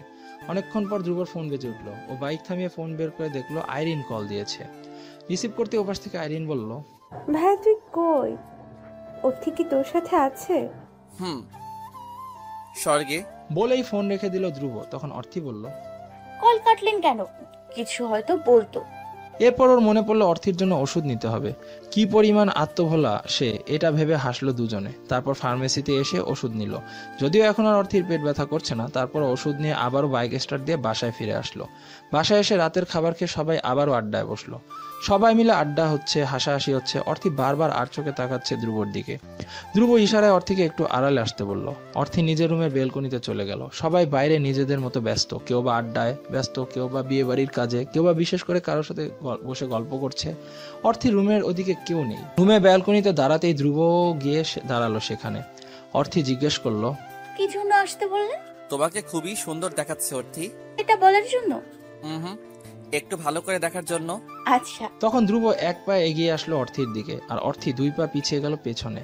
ধ্রুব আচমকা ওর কোমরে হাত দিয়ে ওকে কাছে টেনে নিল। ধ্রুব অর্থিকে কাছে টেনে নিতেই আবেশে চোখ বুজে ফেললো অর্থি। ধ্রুবর ঘন ঘন নিঃশ্বাস পড়ছে অর্থির মুখের উপর। অর্থির খুবই লজ্জা করছে, চোখ খুলতে পারলো না ও। কেন যেন খুবই ভালো লাগছে। ধীরে ধীরে উত্তেজনায় কাঁপতে লাগলো অর্থি। ধ্রুব আরো কাছে টেনে নেওয়ার চেষ্টা করতে অর্থি পিছনে ফিরে দৌড় দেওয়ার চেষ্টা করলো, কিন্তু পারলো না। ধ্রুব ধরে ফেললো ওকে। পিছন দিক থেকে অর্থিকে জাপটে ধরে এগিয়ে কাছে এসে অর্থির ঘাড়ের উপর মাথাটা রাখলো। অর্থির নরম গালের সাথে নিজের গালটা ঘষে দিল। কেঁপে উঠলো অর্থি। ধ্রুবর গালের খোঁচা খোঁচা দাড়ি লাগছে অর্থির গালে, আর অর্থি উত্তেজনায় ছটফট করতে লাগলো। ধ্রুব পিছন দিকে থেকেই হাতের বন্ধনে জড়িয়ে রেখেছে অর্থিকে। অর্থি আর দাঁড়িয়ে থাকতে পারছে না, শুধু ছটফট ছটফট করছে। ধ্রুব আরো একটু কাছে টেনে নেওয়ার চেষ্টা করতে অর্থি একটা ছুট লাগিয়ে চলে এলো সেখান থেকে। এসে রুমের ভিতরে ঢুকলো। ধ্রুব ওর পিছু পিছু এসে রুমে ঢুকলো। অর্থি এসে সেখানে দাঁড়িয়ে আছে, তার পিছনেই দেয়াল। ধ্রুব দেয়ালে ওকে ঠেস দিয়ে দাঁড় করিয়ে ওর হাতে দু হাত রেখে চোখে চোখ রেখে দাঁড়ালো। অর্থি চোখ বন্ধ করে ফেলেছে একদম। ধ্রুব একটু একটু করে কাছে আসতে লাগলো। যত কাছে এগিয়ে আসছে অর্থি ততই উত্তেজিত হয়ে যাচ্ছে। ধ্রুব একদম কাছে এসে ওর মুখের কাছাকাছি চলে আসলো। দুজনের নিঃশ্বাস দুজনের মুখের উপর পড়ছে। এমন সময় বাইরে সুজানার গলার আওয়াজ শোনা গেল। ধ্রুব অর্থিকে ছেড়ে দিয়ে সোজা হয়ে দাঁড়ালো, একদম ভদ্র বনে গেল। অর্থিও স্বাভাবিক হয়ে গেল। ধ্রুব ভালো মানুষের মতো দাঁড়িয়ে রইল অর্থির পাশে। সুজানা এসে রুমে ধ্রুবকে দেখেই বলল, কিরে ভাইয়া তুই এখানে? অর্থির পেট ব্যথা সেরেছে কিনা জানার জন্য এসেছি। সে কি, অর্থির পেট ব্যথা? কই, আমি তো জানি না, আমাকে তো বলেনি। কিরে অর্থি, আমাকে জানাসনি কেন? অর্থি আমতা আমতা করে বলল, ভাইয়া বাজারে গিয়েছিল তো, তাই ওনাকে ঔষধ আনতে দিয়েছিলাম। বেশি একটা ব্যথা নয়, সেজন্যই তোকে বলিনি। বেশ তো, একদিনেই দেখি আমার থেকে ভাইয়াই তোর কাছে বেশি আপন হয়ে গেল। না মানে বললাম তো। বুঝছি, আর আমতা আমতা করতে হবে না। ভালোই চালাচ্ছ দুজনে, ক্যারি অন, আমি বাইরে পাহারা দিচ্ছি। বলেই সুজানা দরজাটা টেনে দিয়ে বাইরে বেরিয়ে গেল। অর্থি চমকে উঠে ধ্রুবর দিকে তাকালো। ধ্রুব ভ্রু দুটো নাচালো। অর্থি ভয়ে ভয়ে পিছিয়ে গেল। পিছিয়ে গিয়ে দেয়ালে হেলান দিল। ধ্রুব এগিয়ে এসে ওর কোমরে হাত রেখে বলল, আজ কিছু নিব না, যেদিন তুমি নিজ থেকে দিবা সেদিন নিব। মানে আমি কি দিব? যা দিতে হয় তাই দিবা। কি দিতে হয় বুঝলাম না তো। একটুখানি স্পর্শ। কথাটা বলেই ধ্রুব বেরিয়ে গেল ঘর থেকে। অর্থি জোরে জোরে নিঃশ্বাস নিতে লাগলো। খুবই অস্থিরতা কাজ করছে ওর ভিতরে। ধ্রুব এমন কেন? এমনিতেই ধ্রুবর প্রতি একটু একটু করে দুর্বল হতে শুরু করেছে ও। এখন আবার এভাবে স্পর্শে নেশায় মাতাতে চাইছে। একবার ভালোবেসে ফেললে কি হবে? ভালোবাসতে ভয় পায় অর্থি। সুজনা রুমে ঢুকে বলল, কিরে তোদেরকে সুযোগ করে দিয়ে বাইরে গেলাম আর ভাইয়া চলে গেল কেন? ধুর সুজি, তুইও না। ভাইয়ার সাথে আমার সেরকম কিছুই নেই। বুঝি বুঝি, সবই বুঝি। মাঝরাতে আমাকে কল দিয়ে জিজ্ঞেস করে ব্লাউজ কোথায় রেখেছো।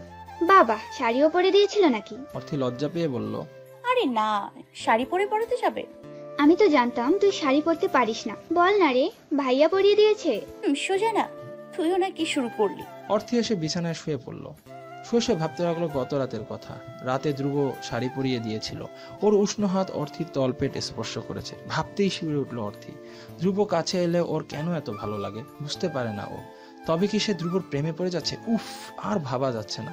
চোখ বন্ধ করে গভীর আবেগের কথাগুলো ভাবতে লাগলো অর্থি। ঘুম ভাঙলো খুব সকালেই। অর্থি চেয়ে দেখে পাশে সুজানা ঘুমাচ্ছে এখনো। ও একা একা উঠে ব্রাশ করে মুখটা ধুয়ে বাইরে এলো। বারান্দা আসতেই দেখা হলো ধ্রুবর সাথে।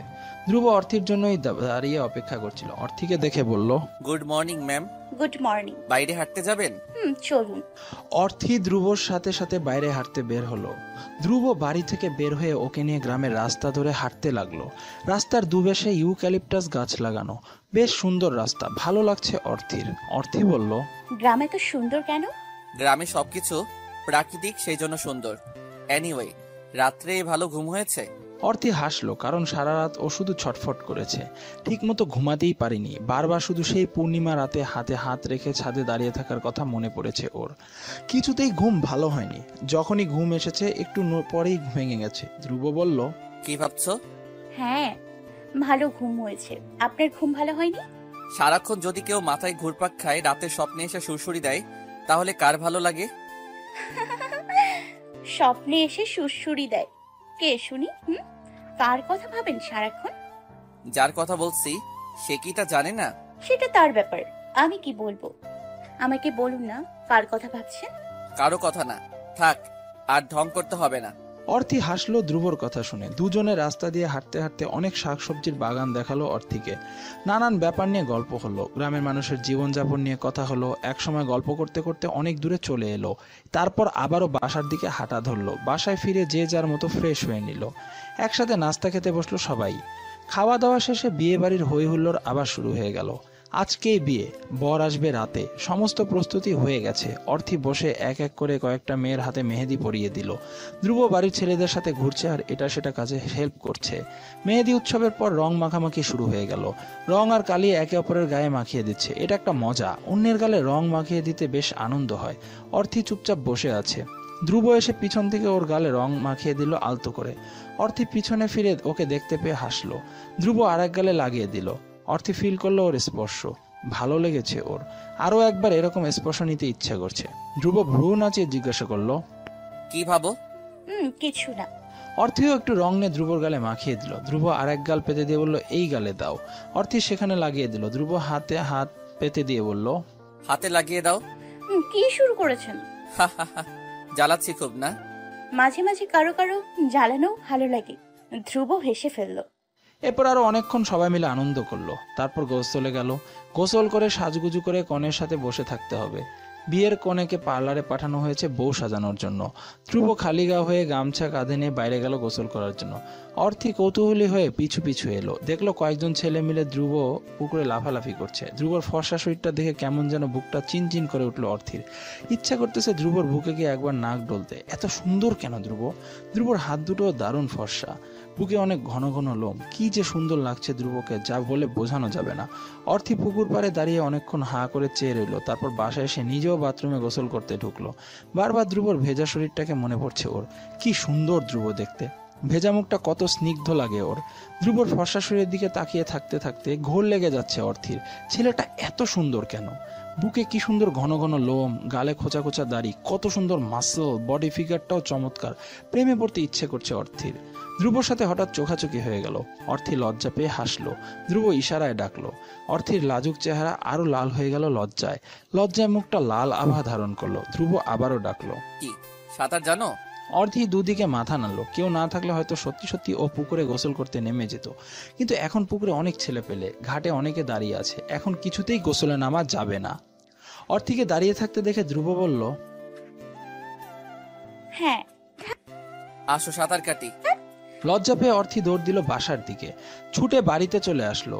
তারপর নিজেও বাথরুমে গোসল করতে ঢুকলো। গোসলে ঢুকে কেমন কেমন যেন লাগছে ওর।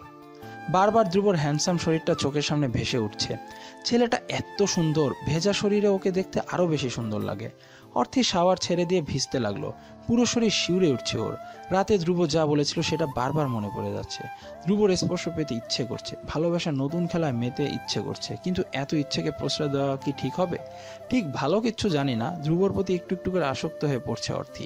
গোসল থেকে বেরিয়ে রুমে এসে আয়নার সামনে দাঁড়িয়ে অর্থি গুনগুন করে গান গাইতে গাইতে চুল ঝাড়ছিল। আয়না দেখতে পেল ধ্রুব পিছনে বসে আছে। ও ভাবলো হয়তো মনের ভুল, কিন্তু পিছন ফিরে তাকিয়ে দেখে সত্যি সত্যি ধ্রুব বসে আছে। ও অবাক হয়ে বলল, আপনি?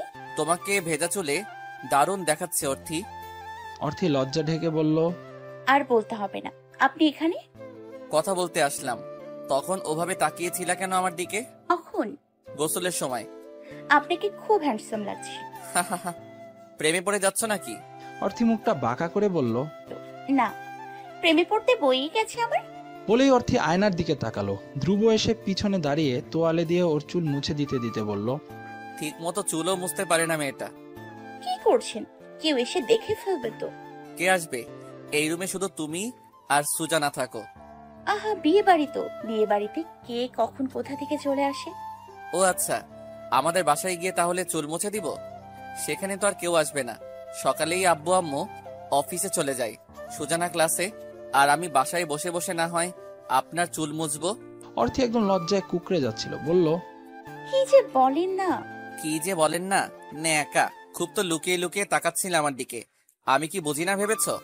অর্থি বলল, আমি তো সোজাসুজি তাকাচ্ছিলাম, লুকিয়ে লুকিয়ে কই। ধ্রুব আচমকা অর্থিকে পিছন দিক থেকে জড়িয়ে ধরলো। অর্থেও মনে মনে এটাই চাইছিল। অনেকক্ষণ থেকেই ইচ্ছা করছিল ধ্রুব এই কাজটা করুক। এরকম সিচুয়েশনে এটাই করা উচিত হয়তো। ধ্রুব ওর ঘাড়ের উপর মাথা রেখে আয়নায় দেখিয়ে দিয়ে বলল, আমাদেরকে কেমন মানিয়েছে বলো তো? মানে? অর্থি লজ্জা লাল হয়ে গেল। কি বলবে বুঝতে পারলো না। ছেলেটা প্রতি মুহূর্তে এভাবে কেন যে দখল করে নিচ্ছে ওকে। যত সময় যাচ্ছে মায়া বাড়ছে ওর প্রতি, ভালোবাসাও বেড়ে যাচ্ছে। অর্থি বলল, আমাদেরকে একটু মানায়নি। আয়না তো অন্য কথা বলে। আয়না কি বলে? তাকাও আয়নার দিকে। অর্থি মুখ তুলে আয়নার দিকে তাকালো। লজ্জা লাগছে ভীষণ। আসলেই দুজনকে দারুণ মানিয়েছে, কিন্তু সেটা তো আর মুখে বলা যায় না। ধ্রুব বলল, আরো কিছু বলবো? না থাক। বলুন না, কি বলতে চান। বলতে না, শুনতে চাই। কথাটা বলেই ও অর্থিকে ছেড়ে দিয়ে পিছিয়ে আসলো। তারপর রহস্যভরা হাসি দিয়ে রুম থেকে বেরিয়ে আসলো। অর্থি অনেকক্ষণ স্থির হয়ে আয়নার দিকে চেয়ে থাকলো। প্রেম হয়ে যাচ্ছে না তো? এটা তো খুবই অদ্ভুত একটা জিনিস। হাজার আটকাতে চাইলেও হুটহাট হয়ে যায়। একবার হয়ে যেতে চাইলে কেউ আটকাতে পারে না। অর্থি খুব সুন্দর করে সাজগোজ করলো। একটা সুন্দর ড্রেস পরে নিল, চুলগুলো বাঁধলো ভালো মতো, একটা টিপও দিল কপালে। ভালো মতো নিজেকে সজ্জিত করে আয়নায় একটু তাকিয়ে দেখলো কেমন লাগছে। মনে ফাগুন এলে সুন্দর দেখানো চাই। অর্থি রুম থেকে বেরিয়ে আসলো। বাইরে পরিচিত কাউকে দেখা যাচ্ছে না। সবাই নিশ্চয়ই এখনো সাজগোজে ব্যস্ত। তবে অর্থির অবচেতন মনটা শুধু ধ্রুবকেই খুঁজছে। সুজানা মাত্র গোসল শেষ করে সাজগোজ করতে শুরু করেছে। বাড়ির ছোটরা এসে অর্থির কাছে বায়না ধরলো, আপু আমাকে সাজুগুজু করিয়ে দাও না, আপু আমাকে সাজুগুজু করিয়ে দাও না। অর্থে এক এক করে সবাইকে সাজুগুজু করিয়ে দিল। তারপরে বাইরে বের হয়ে এলো। সুজানা এসে ওকে নিয়ে খাবার খাওয়ার জন্য টেবিলে নিয়ে গিয়ে বসলো। অর্থি ধ্রুবকে খুঁজছে। ধ্রুব খেয়েছে কিনা জানতে ইচ্ছা করছে বড্ড। ওকে রেখে কি খাওয়া যায়? সুজানা খেতে আরম্ভ করে দিয়েছে। ওদের পাশে যারা বসেছে সবাই খাচ্ছে। বাধ্য হয়ে অর্থিকেও খাওয়া শুরু করতে হলো। কিন্তু ধ্রুবর জন্য ওর মন খুব কেমন যেন করছে। কোনো মতে খাওয়া শেষ করে উঠে পড়ল ও। বেরিয়ে আসার পর ও ধ্রুবকে কোথাও দেখতে পেল না। এখন রীতিমতো চিন্তা হচ্ছে, এত সাজুগুজু করে বসে আছে সে, অথচ ধ্রুবর দেখা নেই। অনেকক্ষণ ধরে বারান্দায় বসে রইল অর্থি। বিয়ের কোণে পার্লার থেকে চলে এসেছে। তাকে দেখার জন্য সবাই ছুটে গেল। অর্থি ধ্রুবকে খুঁজেও পাচ্ছে না কোথাও। অবশেষে ধ্রুব যে ঘরে ঘুমিয়েছে সেই রুমে চলে এলো, এখানেও নেই। এবার খুব মিস করছে ও ধ্রুবকে। ছেলেটা গেল কোথায় হঠাৎ করে, আর ভালো লাগছে না কিছু। সুজনা অর্থিকে দেখে জিজ্ঞাসা করলো, কিরে, কিছু হয়েছে তোর? এমন আপসেট দেখাচ্ছে কেন? ওই না তো, কিছু হয়নি। ডাল মে কুছ কালা হে, বলবি না কি হয়েছে? বললাম তো কিছু না। ভাইয়াকে খুঁজছিস? না তো। সুজনা হেসে বলল, জানি তো, ওকেই খুঁজছিস। বাইরে যা, বাড়ির সামনে গিয়ে দেখ, সে ফুল দিয়ে গাড়ি সাজাচ্ছে। অর্থি কিছু বলল না। সুজনা কিছুক্ষণ ওর সাথে বকবক করে চলে গেল। ও চলে যাওয়ার পর অর্থি বাইরে আসলো ধ্রুবর খোঁজে। বাইরে এসে গাড়ির আশেপাশে না পেয়ে খুঁজতে লাগলো জানালার কাছে ভেতর দিয়ে। ধ্রুব গাড়ির ভেতরে বসে কি যেন করছে। অর্থিকে দেখতে পেয়ে বলল, ভেতরে আসো। অর্থি দুদিকে মাথা নাড়ালো। ধ্রুব দরজা খুলে ওকে ভেতরে বসতে বলল। আশেপাশে আর কাউকে দেখতে না পেয়ে অর্থি গাড়ির ভেতরে ঢুকে বসলো। ধ্রুব বলল, আমাকে খুঁজছিলে কেন? কই না তো, কে বললো আমি খুঁজছি? আমি তো দেখলাম তুমি গাড়ির কাছে উকি ঝুঁকি মারছো। মোটেও না, আমি তো দেখছিলাম কিভাবে সাজাচ্ছিলেন। আমাকে মিথ্যে বললে কি লুকাতে পারবা অর্থি রানী? আজব তো, কি লুকোবো? ধ্রুব এক হাত অর্থির কোমরে দিয়ে জোরে চাপ দিতে অর্থে শিউরে উঠলো। ভয়ে ভয়ে বলল, কি করছেন? তোমার চোখ কি মিথ্যে বলে? অর্থি লজ্জা পেয়ে নড়াচড়া করে বসলো। ধ্রুব বলল, এত লজ্জা কিসের শুনি? আপনার হাতে তো উষ্ণ কেন? স্পর্শ সবসময় উষ্ণই হয় হয়তো। তোমার শরীর এত কোমল কেন? অর্থির ইচ্ছা করছিল লজ্জায় ধ্রুবের বুকের ভিতর ঢুকে যেতে, কিন্তু সেটা তো করতে পারছে না। ও মাথা নিচু করে রইল অনেকক্ষণ। ধ্রুব ওর লজ্জানত মুখের দিকে তাকিয়ে বলল, কথা আছে তোমার সাথে অর্থি, রুমে যাও। অর্থি আর কিছু বলল না। দরজা খুলে বেরিয়ে এক ছুটে রুমে চলে এলো। সবাই এখন বিয়ের কনের আশেপাশে ঘুরঘুর করছে, কেউ বা খাওয়া দাওয়া নিয়ে ব্যস্ত। এখন কেউ এদিকে আসবে না। ওরা যে ঘরটায় থাকে সেটা একদম দোতলার সবচেয়ে কোণার ঘর। এই ঘরে সাধারণত কারো না কারো দরকার থাকে না। অর্থি ঘরে ঢুকে ঘন ঘন নিঃশ্বাস নিচ্ছে। ধ্রুব এসে রুমে ঢুকে দরজা লাগিয়ে দিল। কেমন যেন বুক টিপ টিপ করছে ওর। ধ্রুব তো কিছু বলতে চেয়েছে, তাহলে দরজা লাগাচ্ছে কেন? কেঁপে কেঁপে উঠতে লাগলো ও। যদিও মনে মনে ধ্রুবর স্পর্শটাকে খুব করে মিস করেছে। ধ্রুবর হাতে ফুল, প্রপোজ করবে না তো? ধ্রুব কাছে এগিয়ে আসতে লাগলো। ও যত কাছে এগিয়ে আসতে লাগলো অর্থি তত পিছিয়ে যেতে লাগলো। পিছিয়ে যেতে যেতে দেয়ালের সাথে গিয়ে ঠেকলো। ধ্রুব একদম কাছাকাছি এসে চোখ পিট পিট করে তাকাচ্ছে। ঘন ঘন নিঃশ্বাস পড়ছে অর্থির। অর্থি দেয়ালে ঠেস দিয়ে দাঁড়ালো। ধ্রুব একদম ওর মুখের কাছাকাছি চলে এসেছে। ধ্রুবর গরম নিঃশ্বাস পড়ছে অর্থির মুখের উপরে। ধ্রুব অর্থির দুই হাত ধরে ফেললো। ওর দুই হাতের উপর দুই হাত রাখলো। অর্থি আর হাত নাড়াতে পারছে না, ভয়ে ভয়ে বলল, আপনি নাকি কি বললেন? বলছি তো, চোখের ভাষা বুঝতে পারো না? অর্থি ধ্রুবর চোখ রাখতেই কোথায় যেন হারিয়ে গেল। ধ্রুবর চোখের ভাষা বুঝতে পারছে ও। ধ্রুব খুব করে চাইছে অর্থিকে একটু আপন করে পেতে, একটু ছুঁয়ে দিতে। এটা বুঝতে কোনো অসুবিধা হলো না ওর। অর্থি তবুও না বোঝার ভান করে বলল, কি বলছে আপনার চোখ? এত ভয়ঙ্কর কেন আপনার দৃষ্টি? ধ্রুব হাসলো। খোঁচা কাচা দাড়িগুলো দিয়ে ছুঁয়ে দিতে ইচ্ছা করছে অর্থির। ও হাত চালানোর অনেক চেষ্টা করেও পারল না। ধ্রুব বলল, এত নড়াচড়া করো কেন? নড়াচড়া করবো না? না। আপনি তো কিছু একটা বলবেন বলেছিলেন, বলুন। বলবো। এত তারা কেন? বাইরে বুঝি কেউ ওয়েট করছে? আমার জন্য আবার কে ওয়েট করবে? ধ্রুব অর্থির আরো কাছে চলে এলো। অর্থি আর তাকিয়ে থাকতে পারলো না, চোখ বন্ধ করে ফেললো। ধ্রুব একদম কাছে এসে ওর গালের সাথে নিজের গাল ঘষে দিল। নরম গালে খোঁচা খোঁচা দাড়ি লাগতে আবেশে হারিয়ে যেতে লাগলো অর্থি। কেমন কেমন যেন লাগছে ওর। ধ্রুব প্রচন্ড পাগলামি শুরু করে দিয়েছে। অর্থি নিজেকে সামনে নিতে অনেক চেষ্টা করেও পারছে না। কেন যে ধ্রুবকে খুব করে জড়িয়ে ধরতে ইচ্ছে করছে, মনে প্রাণে চেষ্টা করছে যাতে সেটা না করতে পারে, তবুও নিজেকে আটকাতে পারলো না। শক্ত বাঁধনে জড়িয়ে ফেললো ধ্রুবকে। ধ্রুব খুব খুশি হলো অর্থির স্পর্শ পেয়ে। ও নিজেও দুহাতে শক্ত করে আঁকড়ে ধরলো অর্থিকে। একে অপরকে আঁকড়ে ধরেছে আর অন্যরকম অনুভূতির রাজ্যে হারিয়ে যাচ্ছে। ধ্রুব অর্থির চুলের ঘ্রাণ নিতে লাগলো দু চোখ পোছে। অর্থির চুলের গন্ধে ওর ঘুম এসে যাচ্ছে। অর্থি অনেকক্ষণ ওকে জাপটে ধরে রাখার পর বলল, আমার খুব সুখ সুখ অনুভূতি হচ্ছে। আমারও। আমি আপনার বুকের টিপ টিপ আওয়াজ শুনতে পাচ্ছি। কি বলে আমার হৃদয়টা? তার ভাষা বুঝতে পারছো কি? অর্থি বলল, পাচ্ছি। আপনার বুকটা আমাকে আজীবন এভাবেই ধরে রাখতে চাইবে। তোমার ভেতরটা কি জবাব দেবে এর? ভয় পাচ্ছে। কিসের ভয় অর্থি? আমার বুকের ভেতরে কি তুমুল ঝড় চলছে, তা তো বুঝতেই পারছো। তবুও ভয়? ভয়, হারানোর ভয়। ধ্রুব আরো শক্ত করে ধরে ফেললো অর্থিকে, যেন বুকের সাথে পিষে ফেলতে চাইছে ওকে। অর্থিও সুখের আবেশে জড়িয়ে ধরে রইল ওকে। ওর উষ্ণ বুকে নিজের দখলটা ভালো মতোই বুঝে নিল ও। ধ্রুব বলল, অর্থি, আজ থেকে তুই শুধুই আমার। অর্থির চোখে পানি এসে গেল। ও ও শক্ত করেই ধরে রাখতে চাইল ধ্রুবকে। এভাবেই কত সময় পেরিয়ে গেল ওরা কেউ বলতে পারে না। এদিকে বরযাত্রীরা এসে গেছে, বরকে বরণ কেনার জন্য ধুমধাম আয়োজন চলছে, সকলেই ব্যস্ত তাদেরকে নিয়ে। আর এখানে দুটি হৃদয় একে অপরকে চিনে নিচ্ছে নতুন করে, বুঝতে চাইছে, ভালোবাসতে চাইছে, একে অপরকে আপন করে পেতে চাইছে। বেশ কিছুক্ষণ পর ধ্রুব অর্থিকে ছেড়ে দিল। তাকিয়ে দেখে অর্থির চোখ লাল হয়ে গেছে, চোখে পানি মেয়েটার। ধ্রুব বলল, কাঁদছো কেন? সুখে। অর্থি আর কিছু না বলে সোজা হেঁটে বারান্দায় চলে আসলো। ওর লাজুক মুখটা ধ্রুবকে দেখাতে ইচ্ছা করছে না। ধ্রুব চুপচাপ চেয়ে চেয়ে দেখছে ওকে। আজকে দারুণ সুন্দর লাগছে অর্থিকে। ধ্রুব এসে অর্থির পাশে দাঁড়ালো। কেউ কোনো কথা বলল না, শুধু চুপচাপ দাঁড়িয়ে রইল পাশাপাশি। ধ্রুবর হঠাৎ খেয়াল হলো বরযাত্রীরা এসে গেছেন, হয়তো তাদেরকে দেখতে যেতে হবে, কত কাজ আছে। ও অর্থিকে নিচে নামতে বলে নিজেও চলে গেল। অর্থি তবু ঠায় দাঁড়িয়ে রইল। ধ্রুবর ভালোবাসা পেয়ে ওর একদিকে নিজেকে ভাগ্যবতী মনে হচ্ছে, অন্যদিকে ওর কেমন যেন বিষণ্ণ লাগছে। কিছুক্ষণ বারান্দার গ্রিল ধরে দাঁড়িয়ে থেকে নিচে নেমে এলো। বরযাত্রীদেরকে দেখতে দেখতে অর্থির কল্পনায় ভেসে উঠল ধ্রুবর চেহারা। ধ্রুবকে বর সাজলে কেমন দেখাবে সেটা ভাবতে লাগলো। ভাবতে ভাবতে মনটা উৎফুল্ল হয়ে উঠল ওর। অর্থি একা একা দাঁড়িয়ে আছে। এমন সময় একটা অচেনা ছেলে এসে ওকে বলল, হাই। অর্থি মুখ বাঁকা করে অন্যদিকে তাকালো। যে ভাব জমাতে আসা লোকদেরকে ওর ভালো লাগে না। তাছাড়া ওর এখন শুধুমাত্র ধ্রুবকে নিয়েই ভাবতে ভালো লাগছে। ছেলেটি বলল, জি বলুন। একা একা দাঁড়িয়ে আছেন যে? ভালো লাগছে সেজন্য। অর্থির খুব বিরক্ত লাগছে ছেলেটাকে।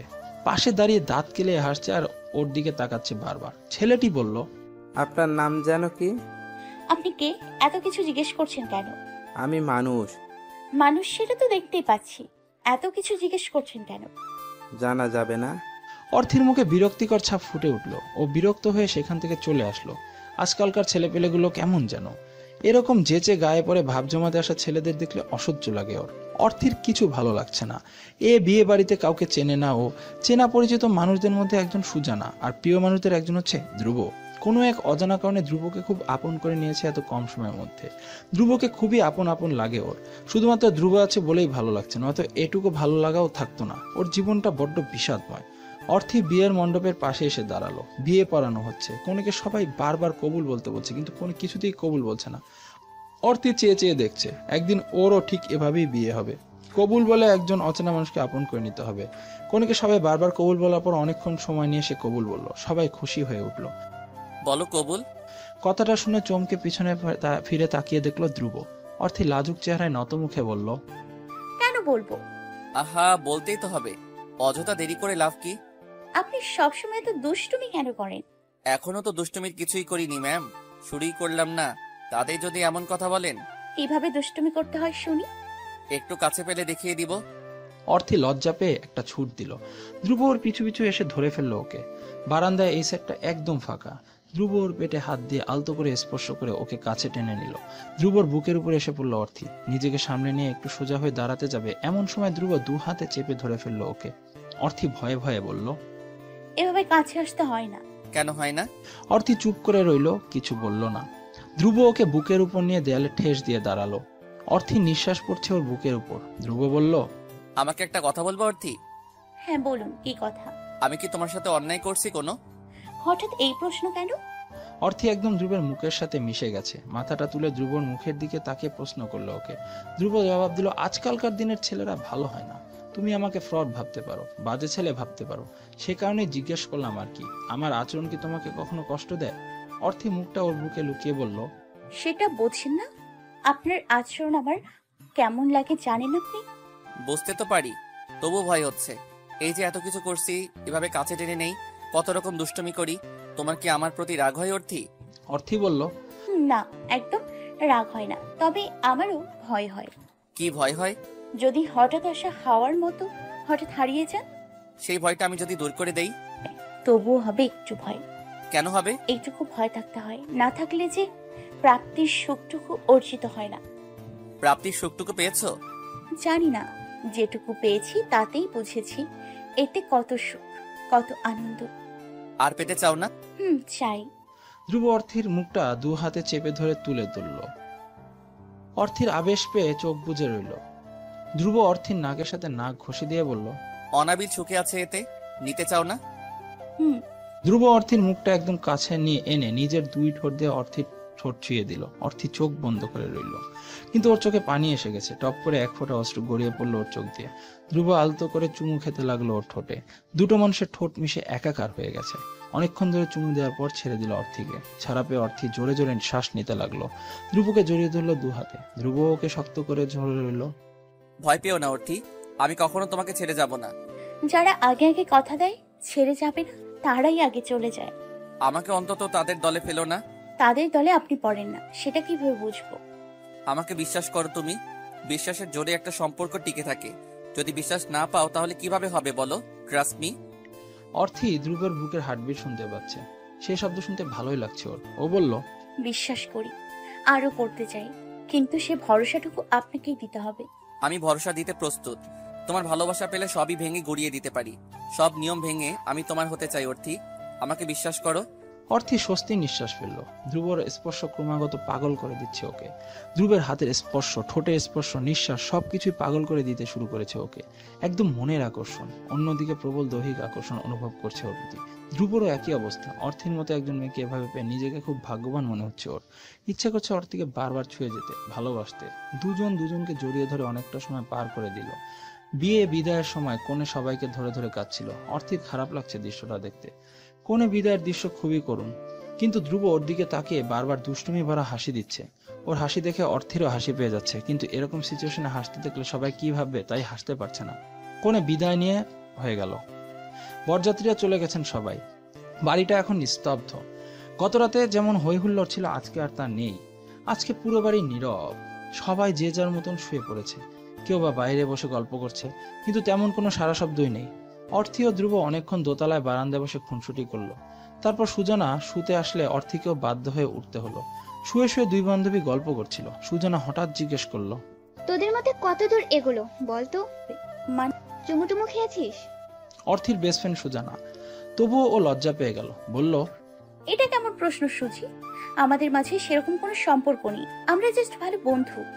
একে অপরের সাথে সময় কাটাতে ভালো লাগে, তাই এত সময় কাটাই।